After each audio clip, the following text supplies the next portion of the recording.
want you to understand the word ibadah in Arabic, or ubudiyah, the masdar.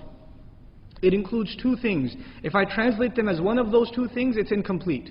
It's a limitation of English as opposed to classical Arabic. Classical Arabic combines many concepts at the same time. And so if we just look at a partial translation or partial meaning of the concept, there's confusion left in the mind. The two terms that completely or comprehensively cover all aspects of ibadah or ubudiyah are two things. Those are worship and slavery. They're two terms, worship and slavery.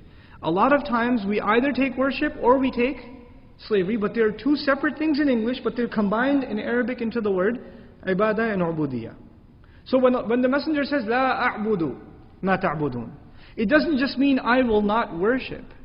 Also, I will not be enslaved to. I will not become a slave of.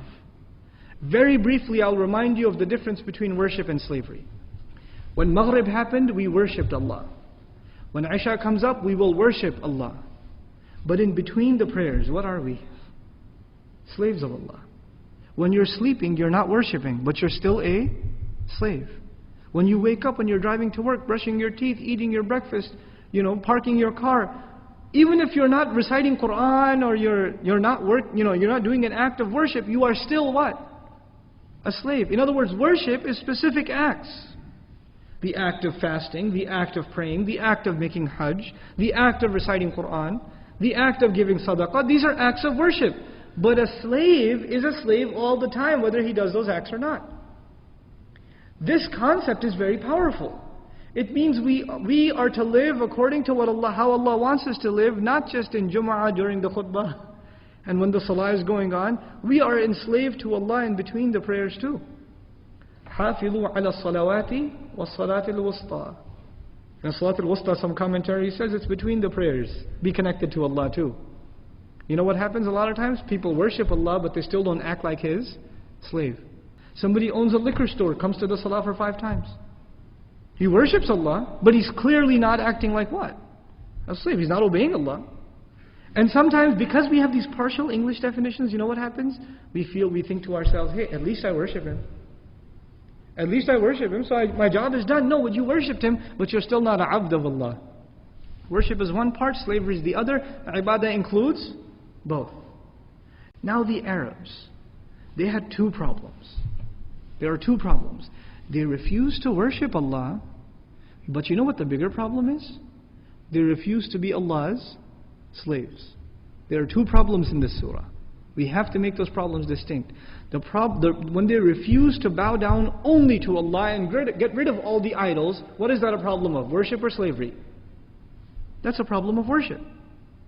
But when they refuse to give the orphan, when they refuse to not kill the baby girl, when they refuse to not feed the poor, when they refuse to not give justice, when they refuse to kill without having right to do so, when they abuse the slave, when they do all of these things, what are they refusing to do?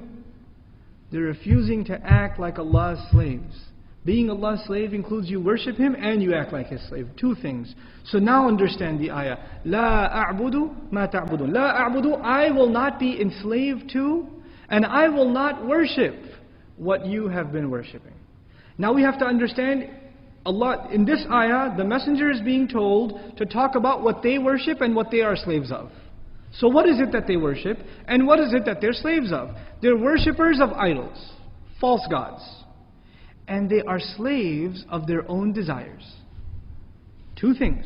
They worship the idols, and they are slaves of their own selves, their own hawa, their own nafs. And the messenger says, I refuse to worship your idols, and I refuse to be enslaved to my own desires. I refuse both of those things. I'm never going to. Now, the mushrikun said, he's been rejecting our religion for a decade now almost. Let's give him a compromise, maybe the future. Makkah has become pretty tense, Always this confrontation between the Muslims and the kuffar. Let's make a compromise, life will become better.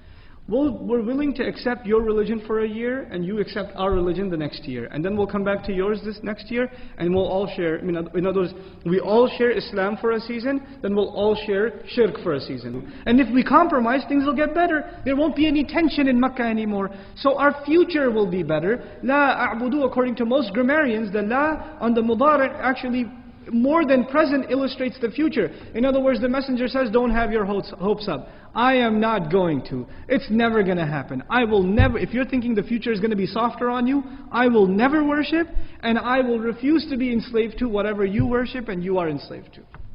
That is never going to happen. Get that out of your head.